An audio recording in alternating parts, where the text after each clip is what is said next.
Ibadah ini, mari kita siapkan hati kita. Saya minta Bapak Ibu untuk bangkit berdiri. Mari kita satu dalam doa. Tuhan Yesus, terima kasih Tuhan untuk hari ini Tuhan. Kami boleh berkumpul di sini Tuhan dan ingin menyembah dan memuji nama-Mu Tuhan. Biarlah Tuhan pengorbanan-Mu di atas kayu salib Tuhan membuat kami mengerti Tuhan betapa Engkau mencintai kami Tuhan. Terima kasih banyak Tuhan Yesus. Berkati setiap kami Tuhan. Berkati hati kami Tuhan. Roh-roh yang ingin mengganggu Tuhan kami tolak hanya di dalam nama Tuhan Yesus. Terima kasih banyak Tuhan Yesus. Kami siap memuji dan memuliakan nama-Mu. Yang percaya katakan amin. Amin. Bapak Ibu, kita lebih dari pemenang.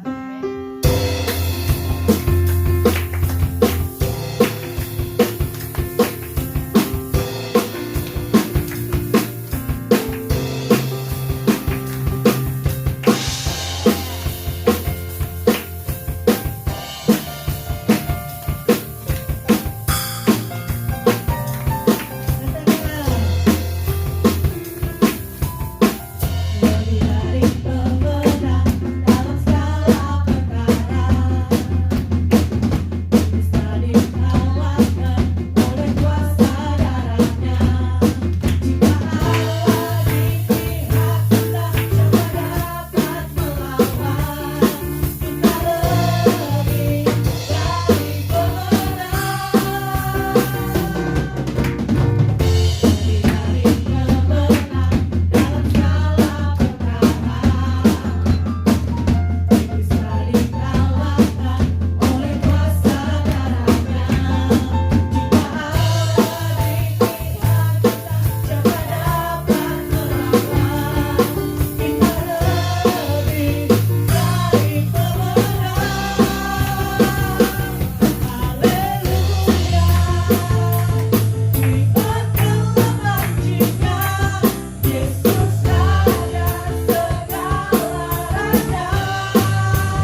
Benar Tuhan. Yes.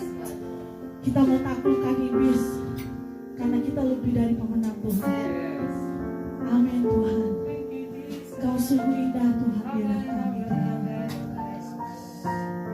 Sungguh besar kasih-Mu Tuhan. Yes. Amin.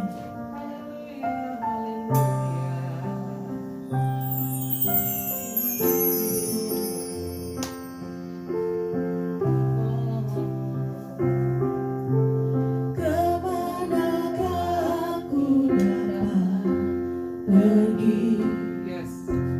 menjauhi roh-Mu yang suci, Kau sahabat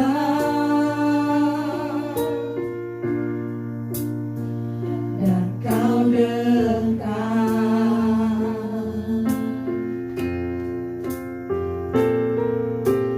Bahkan seluruh pengabdianku tak bisa membalas kesetiaan-Mu, sungguh mulia. Yes, Lord. Dan berharga, sungguh besar pengorbanan-Mu bagiku,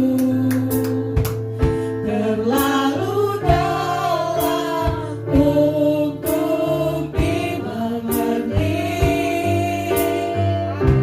Sungguh besar, sungguh indah yang Kau pikirkan tentangku, tak terselami bagiku. Sungguh indah.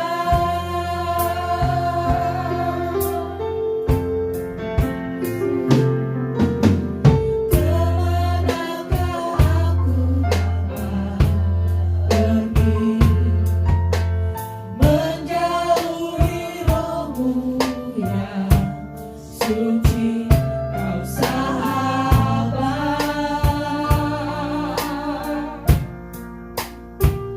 dan Kau dekat.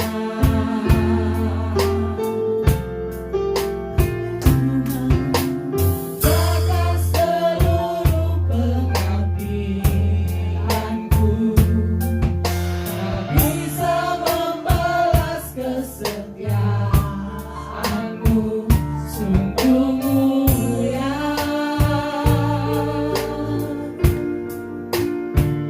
Dan berharga,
perkataan-Mu di mulut hamba-Mu.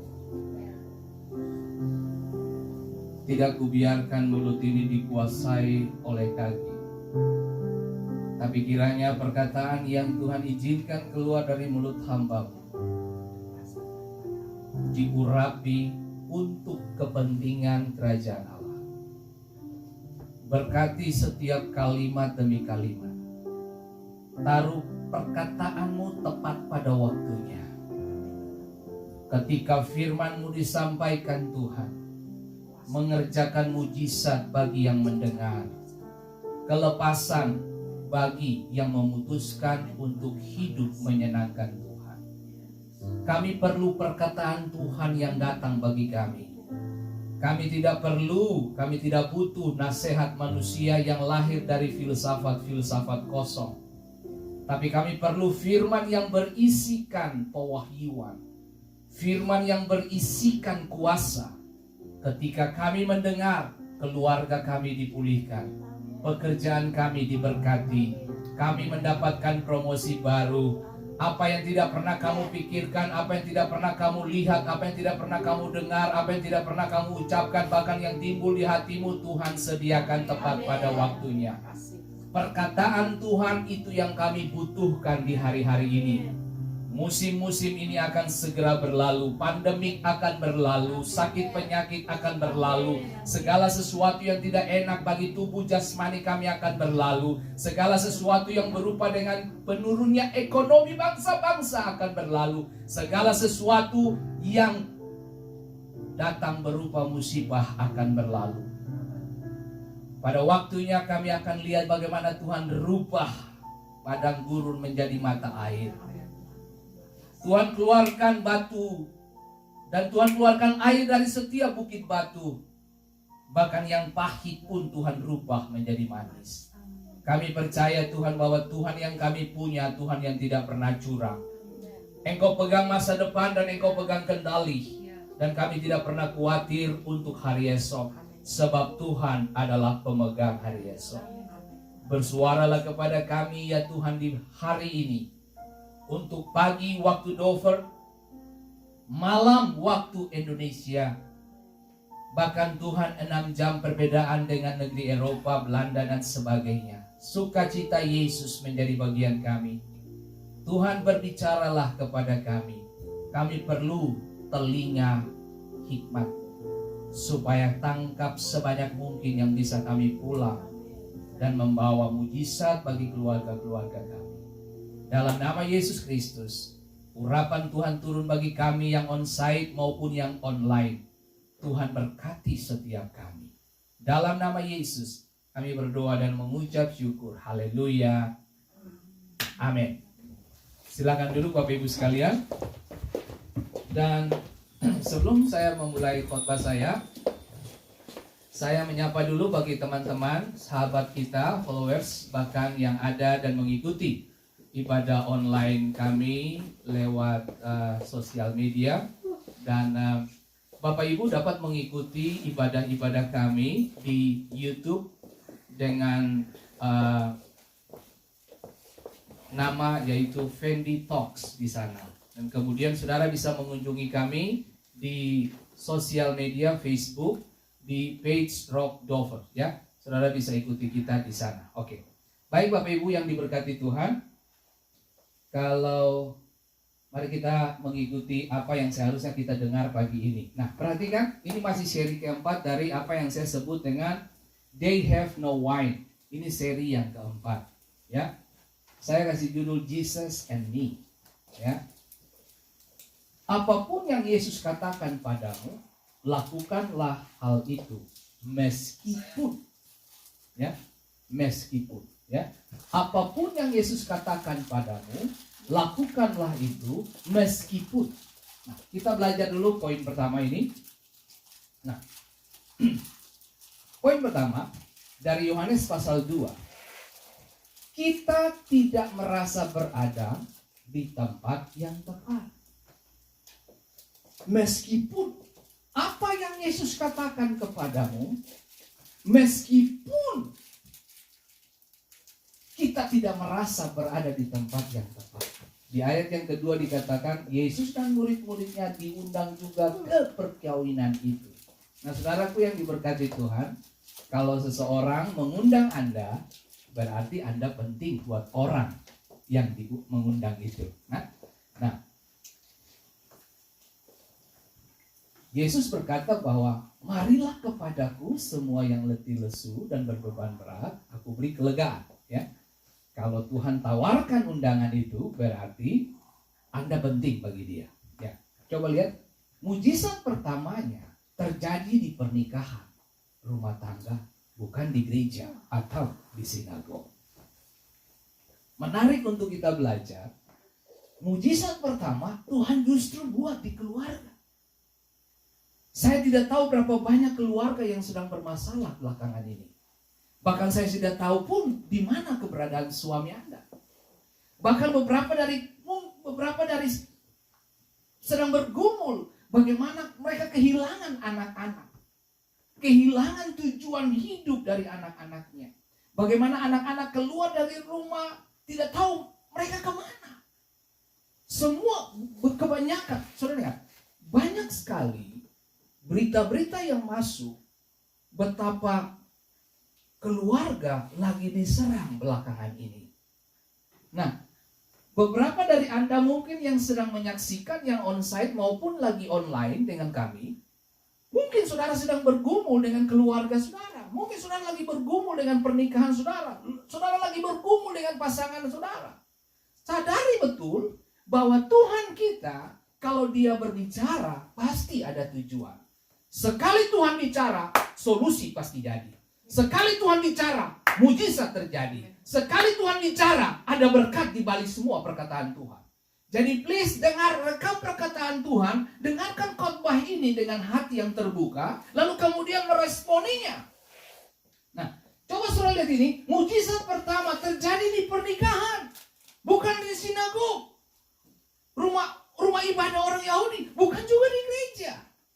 Saudara, saya cuma mau mengingatkan Bapak Ibu bahwa kita orang tua yang bertanggung jawab untuk memperlihatkan mujizat Tuhan dalam keluarga. Anak-anak pertama kali membuka mata mereka adalah mereka melihat bagaimana hidup orang tuanya.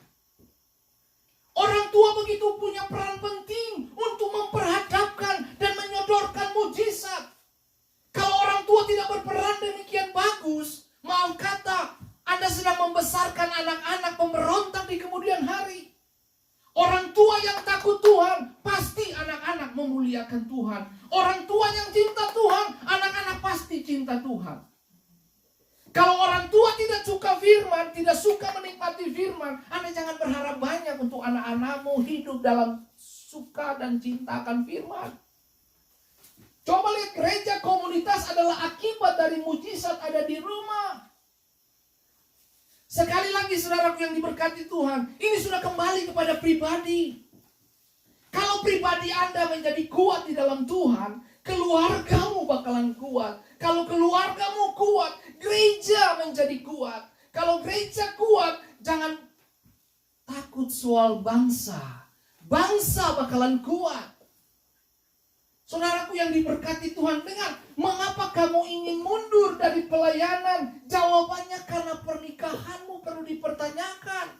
Kenapa kamu ingin mundur dari komunitas? Kenapa kamu ingin mundur dari gereja? Kenapa kamu sudah gak percaya Tuhan lagi? Jangan-jangan masalah di pernikahan. Ada rasa malu di dalam Yohanes pasal 2. Anda bisa bayangkan kalau Yesus tidak diundang. Rasa malu itu akan berkepanjangan, saudaraku. Okelah mereka hidup sebagai suami istri, tapi sepanjang jalan mereka memikul rasa malu. Kehabisan anggur di pesta pernikahan pada zaman itu adalah aib bagi keluarga itu, saudaraku. Nah, Anda bisa bayangkan, saudaraku, bahkan beberapa penterjemah mengatakan begini, ketika pernikahan, kalau kehabisan anggur pada zaman itu sama halnya seperti perempuan yang mandul dan tidak memiliki anak. Malu akan dibawa kemana-mana. Saudara, saya cuma mau kasih tahu buat saudara hari ini, Tuhan benci perceraian. Tuhan benci konflik itu. Mikir ini baik-baik saudaraku. Kalau saudara memilih untuk mundur dari pelayanan, mundur dari komunitas, mundur dari gereja, mungkin saudara memilih untuk bercerai. Hei, hati-hati, saya mau kasih tahu buat saudara. Lembaga pertama yang Tuhan desain di Taman Eden itu keluarga. Kemudian nanti akan tutup dengan yang namanya pernikahan anak domba Allah, keluarga. Mujizat pertama terjadi di mana? Keluarga. Jadi kalau hari ini Anda tidak bersungguh-sungguh merawat keluargamu, Anda dalam masalah berat. Hari ini saudaraku, mari kita belajar. Nah, coba saudara lihat baik. Jika kita menaatinya, beberapa dari berkat terbesar Allah mungkin tersedia di tempat lain. Dengar, mari saya kasih tahu buat saudara, mujizat tidak selamanya terjadi di sinagog, mujizat tidak selamanya terjadi di gereja, tapi mari saya beritahu, mujizat pertama sekali terjadi itu di keluarga. Coba saudara lihat, Yohanes 8 ayat 34. Lihat. Apa yang kulihat pada Bapa, itulah yang kukatakan. Demikian juga kamu berbuat tentang apa yang kamu dengar dari Bapakmu. Ini maksudnya apa, saudaraku? Yesus mengerjakan segala sesuatu berdasarkan kehendak Bapaknya, bukan berdasarkan keinginan dia.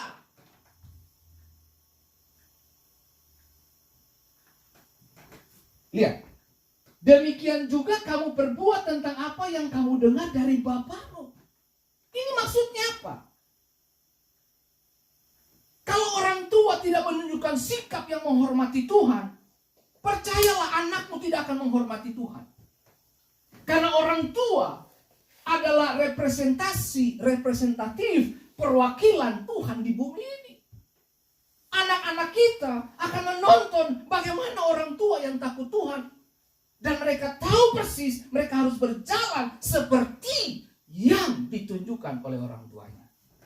Nah, saudara lihat, mujizat itu paling sering terjadi di mana? Di rumah, di danau, di jalanan, di penjara, di sumur. Saudara lihat bagaimana satu kota Samaria dimenangkan di mana? Karena perjumpaan di sumur, bukan di sinagog, bukan di gereja. Tapi mari saya kasih tahu saudara, ada orang yang begitu seperti nada-nada sinis begitu, sering mengatakan begini, ngapain gua ke gereja? Di rumah juga bisa. Buktinya, orang bergereja, hidupnya kacau juga. Mendingan seperti saya, nggak bergereja, tapi baik-baik saja. Itu bahaya. Itu bahaya. Anda merasa baik-baik saja, tapi Tuhan tidak merasa Anda sedang baik-baik. Definisi benar dan baik itu dua hal yang berbeda. Orang baik pasti benar. Orang benar pasti dia baik. Perhatikan kata ini. Orang baik pasti dia benar. Orang baik pasti orang benar maksudnya. Orang benar pasti dia baik. Orang baik belum tentu dia benar. Itu maksudnya, ya. Nah, bahasa ini memang sedikit susah juga ya. Tapi saya berharap saudara bisa mengerti yang di onsite maupun di online. Oke. Nah, coba saudara. Mujizat terjadi di rumah di mana saja. Nah, inilah yang saya katakan bahwa mari kita mengerjakan segala sesuatu dengan takut akan Tuhan. Mujizat berkat itu ada di mana-mana. Saudara masih ingat ketika murid-murid datang kepada Yesus dan berkata, "Guru, kita harus bayar pajak nih." Sebut saja udah jatuh tempo gitu. Udah bakalan ini, kita harus bayar pajak. Tuhan ngomong apa buat murid-muridnya? Oke. Ambil pancing kamu. Pancing di danau. Ikan pertama kau buka ada 4 dirham di situ. Bayarlah pajak untuk kamu dan untuk kita. Saya cuma mau kasih tahu buat saudara. Berkat saudara bukan cuma datang dari gaji yang kamu kerja. Tapi berkat kita bisa datang dari berbagai tempat. Tanpa kita sadari. Tanpa kita sadari. Pahami dan mengerti betul. Tuhan tidak pernah curang, bos. Tuhan bagian dari kehidupan kita. Makanya dia mengatakan bahwa aku adalah Allah Immanuel yang menyertai kamu kemana saja pergi. Nah dengar, papa dan mama khotbah dalam kehidupan di rumah, bukan di tempat-tempat yang ingin dilihat orang. Mari saya kasih tahu ke saudara, anak-anak saudara adalah televisi besar yang menggambarkan tentang kehidupan papa mamanya di rumah. Jadi kalau anak-anakmu error, ada kemungkinan besar anakmu manifestasinya begitu. Atau orang tuanya yang error. Anak-anakmu error, kemungkinan besar orang tua error. Oke, saya pernah baca sebuah buku psikologi tentang hubungan antara tuan dan anjing, ya. Tuan dan anjing. Nah, anjing itu kalau tamunya datang, kalau anjing itu dia gerakin ekornya, terus dia happy, berarti keluarganya sering happy. Tapi begitu anjing itu kalau saya masuk, dia kemungkinan besar manifestasi dari papa dan mama yang saling menggigit. Jadi anjing nonton itu apa yang dilakukan tuannya. Oke? Jadi hari ini kalau bagi Anda yang piara anjing, ajar anjingmu baik-baik. Jangan-jangan pendeta datang ke rumahmu, pendeta tahu penyebab dari anjingmu seperti itu ada pada kalian yang memeliharanya. Nah, gembalakanlah anak istrimu dengan baik. Kamu gak bisa berharap. Kamu gak bisa berharap pendetamu yang urus anak-anakmu, no.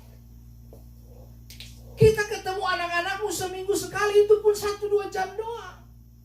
Tapi 24 jam anakmu ada di rumah.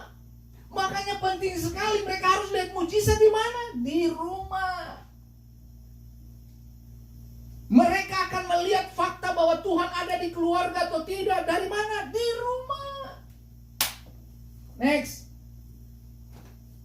Mengapa ketika kamu ke gereja komunitas kita mulai mudah tersinggung, sakit hati dan lain-lain? Karena di rumah kamu tidak disambut, karena di rumah kamu tidak dihormati. Makanya kamu cari di gereja, di komunitas lain. Kalau tidak dapat, kamu menyalahkan seluruh dunia.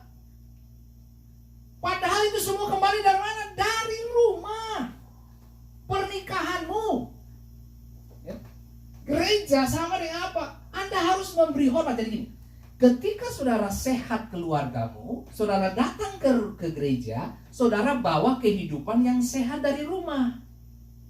Jadi ketika orang lain di gereja yang lagi bermasalah melihat kehidupanmu yang sehat, mereka diberkati. Makanya ibadah itu butuh persiapan. Persiapannya untuk apa? Supaya waktu kamu datang ke gereja, kamu bukan menerima saja, tapi kamu memberi apa yang sudah disiapkan dari rumah. Dengar, memberi, jangan taruh di otakmu konotasinya cuma uang. No. Untuk administrasi gereja, pembayaran gedung kita butuh uang. Tapi orang lain di sekitar Anda, mereka tidak butuh uangmu. Yang mereka butuh apa? Penerimaan, rasa hormat. Dari mana kamu bisa bawa rasa hormat dan penerimaan itu? Ketika di rumah Anda menjadi sehat di sana. Jadi rumah, saudara bisa bawa kehidupan rumahmu yang sehat ke dalam komunitas. Banyak orang tersinggung, sakit hati. Kenapa? Saya akan kembali ke keluarga. Nah, satu waktu ada pemilihan wali kota di kota kami, Ambon. Seseorang pernah bertanya kepada saya, Pak Fendi pilih kandidat yang mana? Saya menjawab sederhana. Lihat keluarganya. Kalau keluarganya sehat, dia pasti bisa pimpin kotanya. Tapi keluarga gak sehat, jangan pilih. Jangan pilih. Pilih pemimpin yang sehat keluarganya. Itu saja ukurannya. Kalau dia gak bisa tuntun, dia gak bisa pimpin dan tidak bisa mengembalakan istri atau anak-anaknya, nah sudah, gak usah percaya. Gak usah percaya. Biar dia terima suara dari malaikat lagi, jangan percaya. Keluarga aja dia gak urus. Coba ya. Seharusnya anak-anak melihat mujizat pertama itu di rumah, di kamar doa. Itu sudah. Coba lihat. 2 Raja-Raja 4 ayat 45. Minyak seorang janda. Nah, maka saya tambah duda di situ supaya para duda tidak tersinggung. Nanti masa nama gua aja yang disebut, duda nggak disebut. Lama-lama gua pulang dari sini dimarahin sama para duda. No, maksudnya gini. Nah, lihat. Anak-anaknya mendekatkan bejana-bejana kepadanya sedang ia terus menuang. Ini maksudnya apa? Ketika janda ini kehabisan sumber, dia cuma punya buli-buli berisi minyak.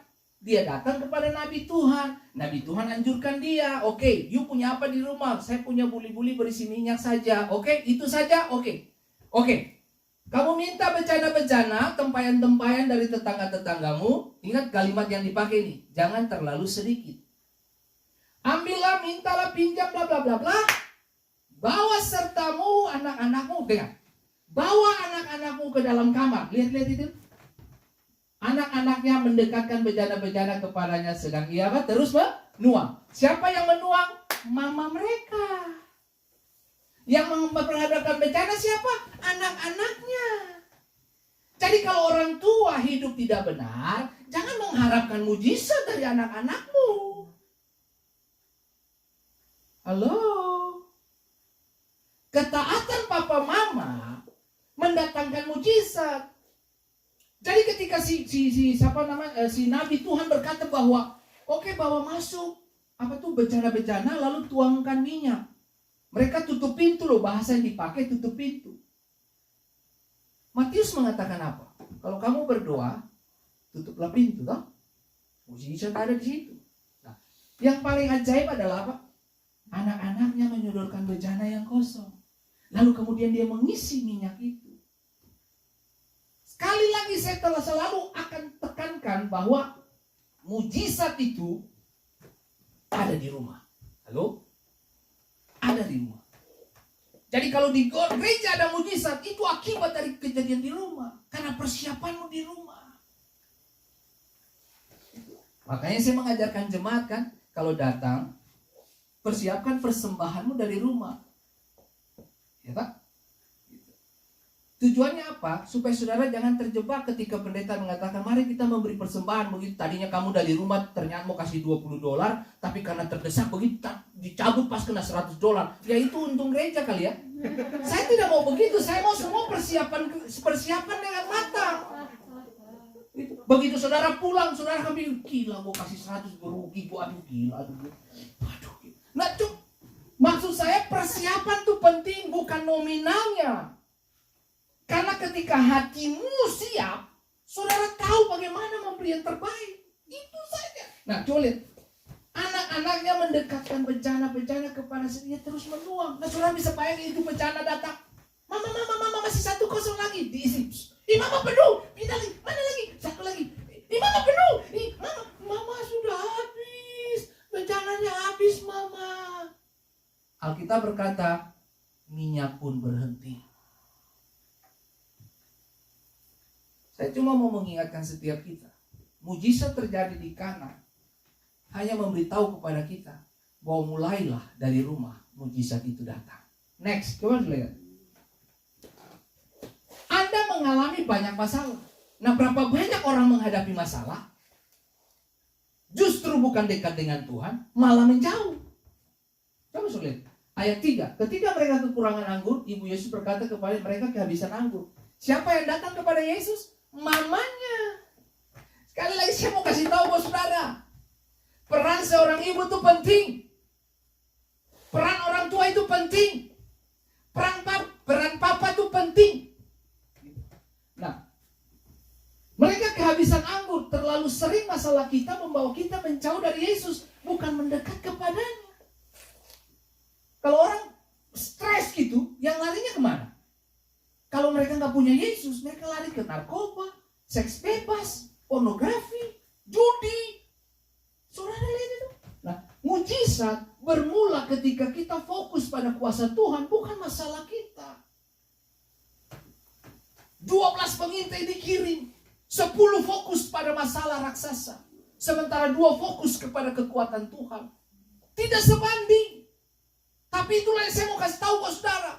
Ketika Musa diperhadapkan dengan situasi itu. Yang Musa memegang konsep berpikir yang sudah difirmankan Allah. Kita duduki Kanaan, kita duduki Yeriko.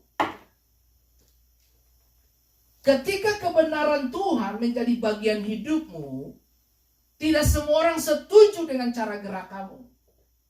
Ketika kamu hidup di dalam pergerakan Tuhan, orang-orang yang hidup di dalam daging tidak akan setuju dengan apa yang kamu putuskan. Karena memang pergerakan roh itu tidak mengizinkan untuk keinginan daging intervensi di dalam.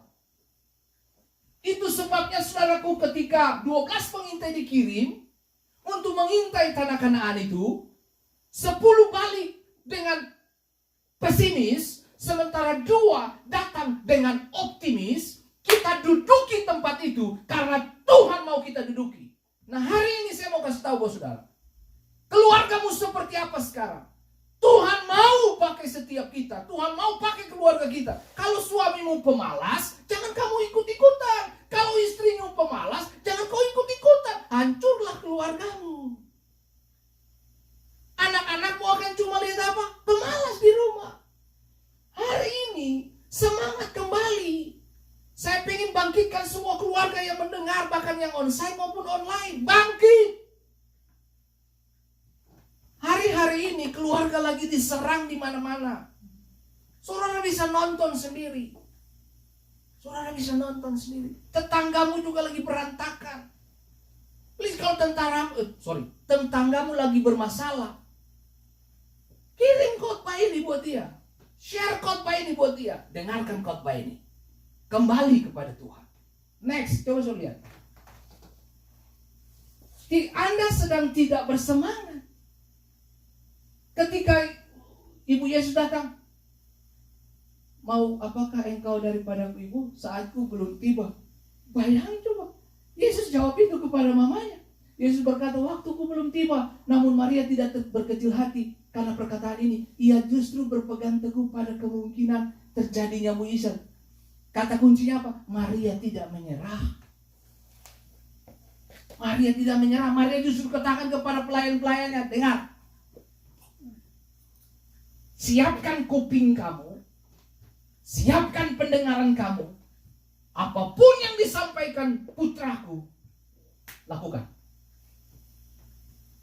Orang tua jangan menyerah dengan anak-anakmu. Kalau kamu merasa bahwa, aduh mama ini belum, tenang aja. Gitu. Mereka adalah berkat mujizatmu. Tenang saja. Kalau anak-anakmu belum siap, tenang aja. Ada waktunya untuk segala sesuatu terjadi. Saya punya 2 anak. Saya tidak pernah memaksa mereka. Tapi kalau saya bisa boleh menyampaikan apa yang menjadi pikiran-pikiran ke depan buat mereka. Selebihnya mereka yang putuskan. Saya tidak memaksa mereka bahwa harus menjadi pendeta. No. Justru kerinduan saya adalah dimanapun Tuhan tempatkan mereka, mereka membawa nilai-nilai Tuhan. Itu. Next. Kita belum pernah melihat catatan prestasinya. Nah, kalau saudara baca ini, gitu, di ayat yang ke-11, hal itu dibuat Yesus di Kana yang di Galilea sebagai yang pertama dari tanda-tandanya, dan dengan itu ia telah menyatakan kemuliaannya dan murid-muridnya percaya kepadanya. Dengar, itu Yesus itu baru panggil murid-muridnya. Ada yang lagi melaut, dipanggil jadi murid. Ada yang lagi hitung duit, dipanggil jadi murid, ya toh? Nah, ada lagi mengerjakan segala sesuatu, dipanggil oleh murid, dipanggil Yesus, ikut Yesus. Nah, kemudian Yesus ketemu dengan para pelayan. Kita belum pernah menyaksikan keajaibannya dalam hidup kita. Artinya mereka tuh baru datang bergabung dengan Yesus. Ini awal-awal mengikuti Yesus nih, belum lihat apa? Belum lihat keajaibannya. Artinya gini, prestasi apa yang Yesus sodorkan di depan mata mereka. Mereka belum lihat. Belum ada tanda-tanda heran yang Yesus buat di depan mata mereka. Belum. Ini di Kana baru murid-murid lihat mujizat pertama. Jadi belum ada prestasi yang membanggakan dari Yesus ketika Yesus berkata, ikutlah aku. Itu yang saya bilang. Percaya, maka kamu melihat. Thomas bilang begini, saya tidak akan percaya sampai aku meletakkan jariku di salah satu lubang yang di tubuh Yesus, di lambungnya atau di jarinya, di tangannya. Coba sudah lihat yang terjadi apa. Makanya Tuhan Yesus ngomong kepada Thomas, berbahagialah orang yang percaya walaupun tidak melihat. Dan ketika kita percaya, kita melihat. Ini yang saya mau kasih tahu saudara. Belum ada prestasi banyak yang dilakukan Yesus.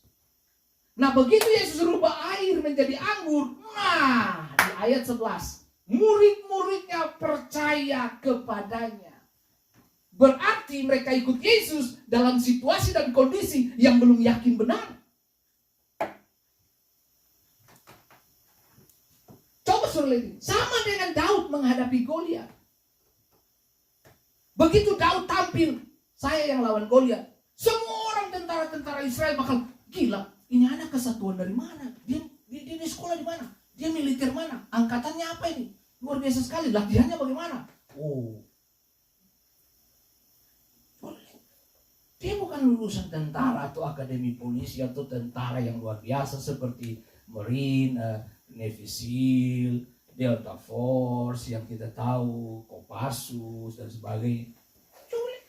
Cuma gembala biasa berhadapan dengan Goliat yang tingginya 6 kaki lebih itu, Mamma Mia.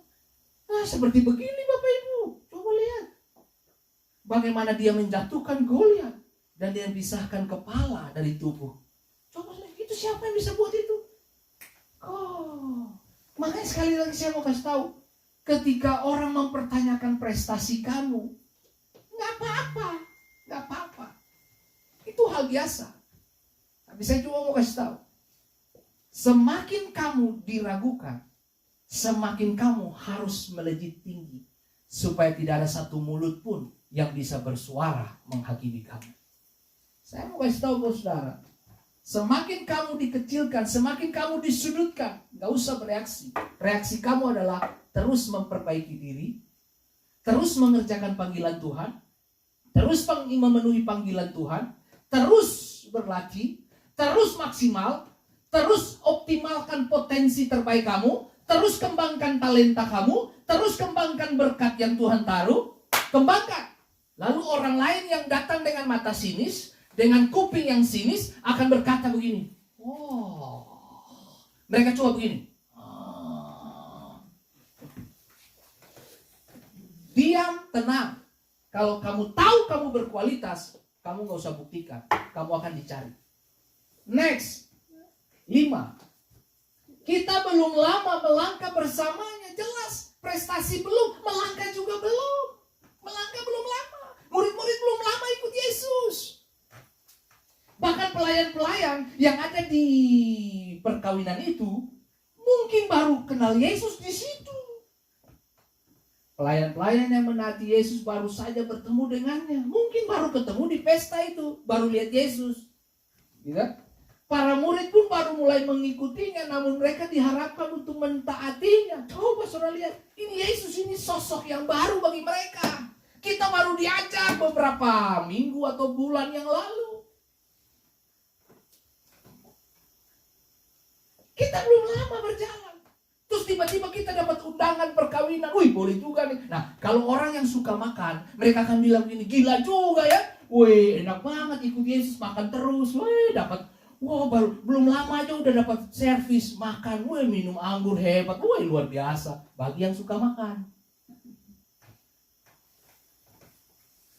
Tapi kalau orang yang berpikir sedikit pesimis, orang bilang, alah, ini anak ini, aduh, kita datang di sini kasih habis pesta orang-orang semua punya di sini. Itu anggur seharusnya tidak habis kan? Saudara bisa bayangin, laki-laki usia 30-an kalau minum anggur itu galon, bos. Ini Yesus bawa murid 12 orang tambah Yesus 13, mereka minum anggur, ya habislah.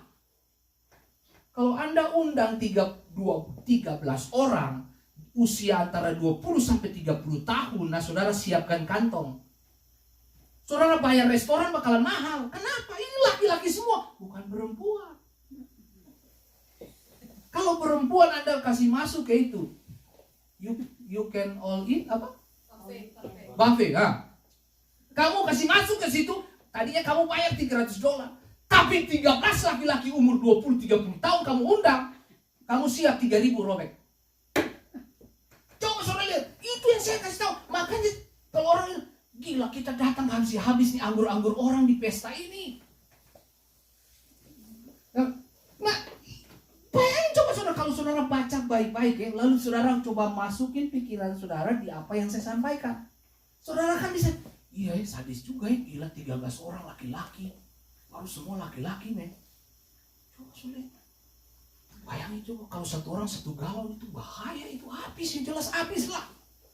Sementara pesta itu, pesta-pesta perkawinan di zaman itu berkisar sampai 7 hari pestanya. Bukan seperti pesta orang Amerika.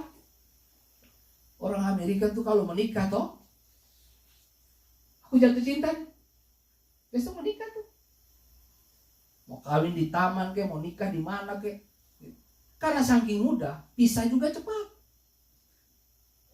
Kalau Anda menikah di gereja roh, Anda harus lewati yang namanya 3 bulan konseling dulu. Saya mesti tahu ini kamu siapa. Karena saya bertanggung jawab kepada Tuhan. Jangan saya kasih menikah tuh lembang tangan begini, besok 2 bulan lagi loh Pak Fendi. Kita so habis honeymoon, sekarang cuma empedu saja, pahit semua di mana-mana, kita pisah dah. Konseling aja 3 bulan. Mau pisah 2 bulan kemudian. Bagaimana itu hidup ini? Makanya menikah lebih gampang. Next. Kita tidak memahami keseluruhan proses. Yesus berkata kepada pelayan-pelayan itu, isilah tempayan-tempayan itu penuh dengan air. Dan mereka pun mengisinya sampai apa? Setengah penuh. Enggak, penuh. Penuh. Nah, manusia suka melihat hasilnya, tetapi sering abaikan prosesnya. Ya tak? Nah, jemaat yang hadir suka lihat hasil dari ujian penyembahan, permainan Om Loren, permainan Om Hutapea, permainan Om Romi. Suka dia. Tapi mereka tidak pernah tahu bahwa proses apa yang sedang mereka lewati. Bangun pagi-pagi, bawa gitar bass sendiri. Bangun pagi-pagi, bawa snare sendiri. Bangun pagi-pagi, siapin sarapan sendiri. Semua urus sendiri, bawa mobil sendiri. Kita nggak pernah tahu itu. Kita cuma tahu udah jadi, bang, ketika datang. Makanya saya mau kasih tahu, saya lebih suka melihat orang diproses, karena dengan proses Anda melahirkan kematangan. Dengan proses kualitas tidak bisa disangkal. Dengan proses kualitas akan memberi sesuatu yang berbeda dari yang ditawarkan dunia. Proses. Kita suka semuanya instan. Nah, belakangan ini saudaraku, menikah sekarang pakai mesin. Nah loh, tunjukin muka, dua-dua muka, mesin tak. Nah, jadi suami istri. Coba lihat. Nanti kalau bisa pakai mesin juga mungkin. Tak, bisa. Ini bagaimana pernikahan ini? Sementara konstitusi kekristenan kita, Yesus, Tuhan hadir di tempat ini. Jika kita berhenti dalam proses tersebut, kita berhenti melihat hasilnya. Ini slide terakhir. Saya cuma mau mengingatkan Bapak Ibu semua. Tujuan dari pernikahan di Kana itu, Yesus hadir untuk membuktikan siapa dia sebenarnya. Dia pengen pernikahan, dia pengen keluarga utuh, dia pengen pelayanan berjalan baik, dia pengen pestamu berhasil, dia pengen keluargamu, dia pengen anak-anakmu diberkati, dia pengen masa depan mereka baik. Dan hari ini, ibadah ini, kiranya beberapa dari Anda, saya menantang setiap saudara dan saya. Siapkan hati saudara untuk terima perjamuan kudus. Dan hari ini, jika Anda menonton dan menyaksikan siaran program, siaran ibadah kami ini, yang onsite maupun yang online, punya masalah keluarga, Anda lagi konflik dengan istri, Anda lagi konflik dengan suami, Anda lagi konflik mungkin dengan mama mertua, dengan bapak mertua, taruh tanganmu di dada. Kamu yang lagi bermasalah dengan proses pengampunan, susah untuk mengampuni, taruh tanganmu di dada. Saya berdoa dari tempat ini buat saudara. Dan hari ini sebelum saudara menikmati tubuh dan darah Kristus, lepaskan pengampunan kepada suamimu, lepaskan pengampunan kepada istrimu, lepaskan pengampunan kepada semua orang yang menyakiti kamu. Dan mulailah berdoa buat istri dan anak-anakmu. Dan berdoalah untuk suamimu sebagai kepala rumah tangga. Tuhan memberkati setiap kita. Mari kita satukan hati dan kita terima perjamuan kudus.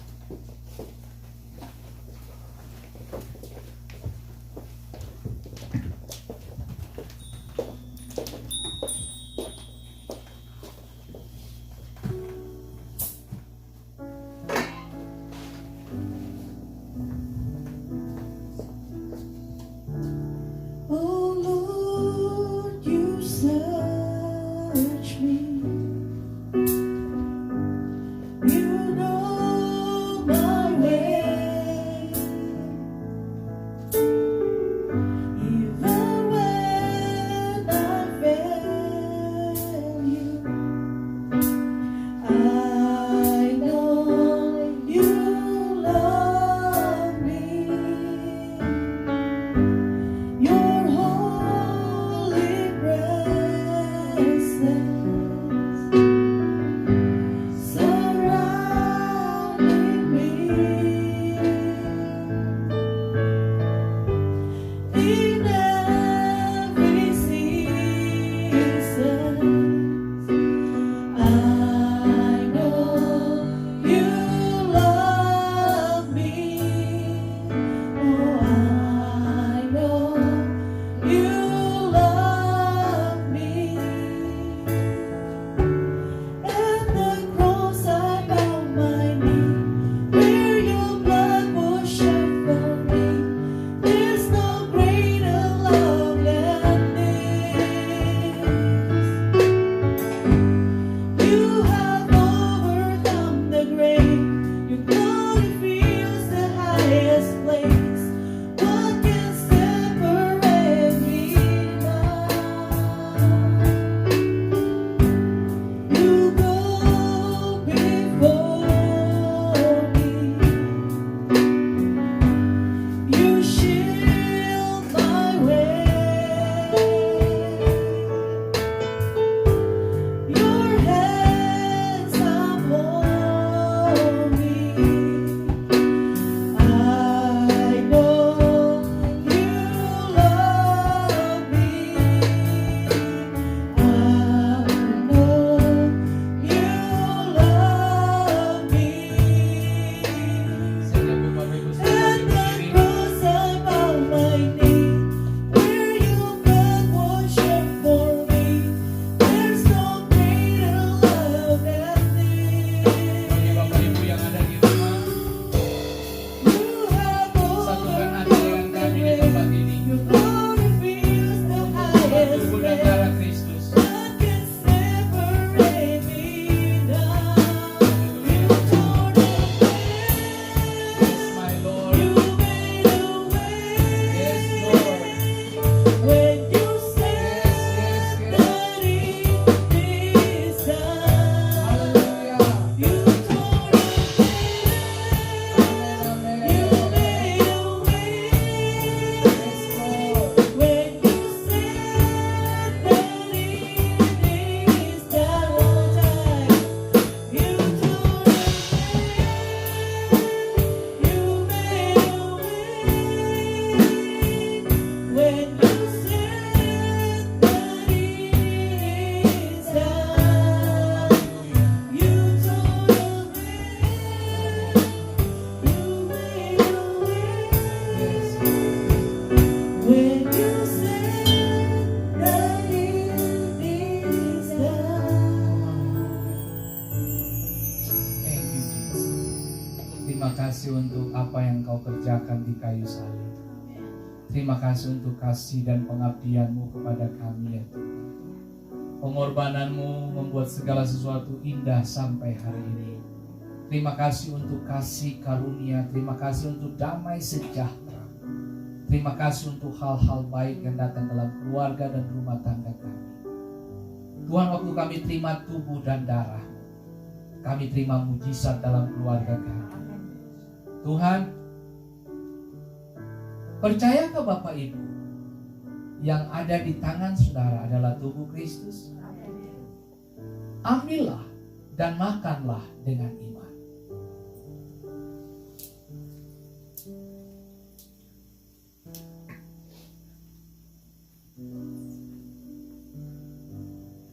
Pada malam waktu diserahkan, diambilnya roti sambil berkata, inilah tubuhku. Kemudian Yesus berkata, inilah cawan perjanjian baru. Ambillah dan ingatlah setiap kali engkau meminumnya. Tuhan, aku percaya kalau Tuhan lakukan mujizat air menjadi anggur. Waktu kami terima tubuhmu, kami terima darahmu pagi ini, kami mengundang 100% mujizat Tuhan terjadi dalam keluarga rumah tangga kami. Tuhan, kalau hari ini Tuhan lihat ada ekonomi kami yang mulai menurun. Tuhan, firman-Mu berkata, aku adalah roti hidup. Dan kiranya pada kami tidak ada kekurangan, tetapi ada kecukupan, bahkan kelimpahan, sehingga kami bisa berbagi satu dengan yang lain. Tuhan Yesus, hari ini sebelum kami nikmati darah perjanjian ini, kami tahu benar kami diluputkan dari penyakit dalam bentuk apa saja, bahkan sampai kepada maut sekalipun. Seperti Tuhan meluputkan orang Israel dari malaikat maut itu di Mesir. Tangan yang sama, darah yang sama melindungi kami. Seperti Tuhan meluputkan rasa malu dari keluarga yang baru dibangun dalam Yohanes pasal 2. Tuhan yang sama meluputkan kami dari rasa malu dan aib yang berkepanjangan. Sembuhkan keluarga-keluarga yang sakit. Pulihkan rumah-rumah tangga yang hancur hari ini. Aku perkatakan mujizat dalam rumah tangga kami. Pergi kamu setiap spirit perceraian. Pergilah kamu, hai setiap spirit perselingkuhan. Pergi keluar dari keluarga-keluarga Kristen. Tuhan Yesus, darah-Mu menyucikan kami, membersihkan kami dan memulihkan kami. Percayakah saudara bahwa yang ada di tangan kananmu adalah mujizat di kana itu, dan yang ada di tanganmu adalah kuasa penyelamatan. Bahkan di tangan kananmu yang diangkat ini ada penebusan, keselamatan oleh karena darah Kristus. Ambil dan minumlah dengan iman.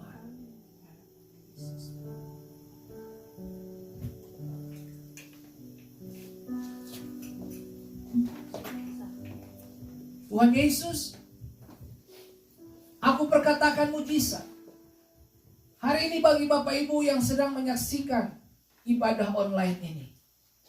Beberapa dari Anda yang sedang bergumul dengan keluarga dan rumah tangga, taruh tanganmu di dadamu. Saya berdoa dari tempat ini, sembuhkan dalam nama Yesus hubungan-hubungan yang berantakan, mulai pulih kembali. Sebelum kami mengakhiri 2001 ini Tuhan, kami masih di bulan yang kedua dari tahun ini. Pulihkan keluarga rumah tangga kami. Aku perkatakan mujizat bagi keluarga-keluarga. Aku perkatakan anak-anak yang berantakan kembali kepada jalan Tuhan. Anak-anak yang menjauh dari hadirat Allah, mereka kembali. Bahkan anak-anak yang terhilang kembali kepada rumah Bapa. Mereka menemukan tujuan Tuhan dalam nama Yesus. Aku perkatakan Tuhan, hal-hal yang baik, yang manis, yang sedap didengar, yang indah untuk lihat terjadi dalam keluarga dan rumah tangga kami masing-masing. Tutup bungkus setiap keluarga-keluarga Kristen dengan kekuatan kuasa darah. Terima kasih banyak Bapa di surga. Dalam nama Tuhan Yesus Kristus, kami berdoa dan mengucap syukur. Sebentar Bapa, kami akan memberi persembahan. Sukacita Yesus menjadi bagian kami. Seberapapun yang kami tabur selama untuk pekerjaan dan pelayanan-Mu di tempat ini, Tuhan, lipat gandakan bagi kemuliaan Tuhan. Dalam nama Yesus, haleluya. Amin.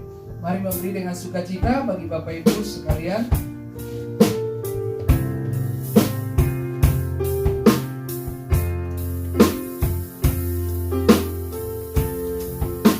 Sungguh besar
setiap keluarga besar yang ada di onsite ini maupun yang ada di online. Ibadah kami tetap setiap hari Minggu jam 10.30 waktu Dover dan waktu 10.30 malam waktu Jakarta dan Indonesia. Jadi kepada Bapak Ibu yang mau bergabung dengan kami tetap melakukan ibadah online setiap minggu. Tuhan memberkati kita dan sampai jumpa di minggu depan dan sukacita Yesus menjadi bagian hidup kita. Nah, bagi Bapak Ibu mari kita terima berkat Tuhan. Bukalah kedua tanganmu dan terimalah berkatnya. Tuhan memberkati engkau dan melindungi engkau. Tuhan menyinari engkau dengan wajahnya dan memberi engkau damai sejahtera. Sukacita kemenangan menjadi bagian hidupmu. Diberkatilah engkau di ladang, diberkatilah buah kandunganmu, diberkatilah hasil panenmu. Segala yang kamu lakukan dan kerjakan oleh kedua tanganmu dibuat Tuhan berhasil dan diberkati. Anak-anakmu akan melihat madu di rumah. Anak-anakmu akan melihat minyak, bahkan buah-buahan yang berkemenangan di rumahmu. Diberkatilah papa mama kami, diberkatilah orang tua kami, diberkatilah anak cucu kami, diberkatilah semua orang yang mengasihi dan mencintai Tuhan. Bahkan dari tempat ini Tuhan, kami terima berkat-Mu di dalam nama Bapa, Putra dan Roh Kudus, sumber sukacita Yesus menjadi bagian hidup kami. Mulai hari ini, kekal sampai selama-lamanya. Kami terima berkat Tuhan di minggu ini dalam nama Tuhan Yesus Kristus. Haleluya. Amin. Ibadah selesai. Tuhan Yesus memberkati Bapak Ibu semua. Sampai jumpa minggu depan.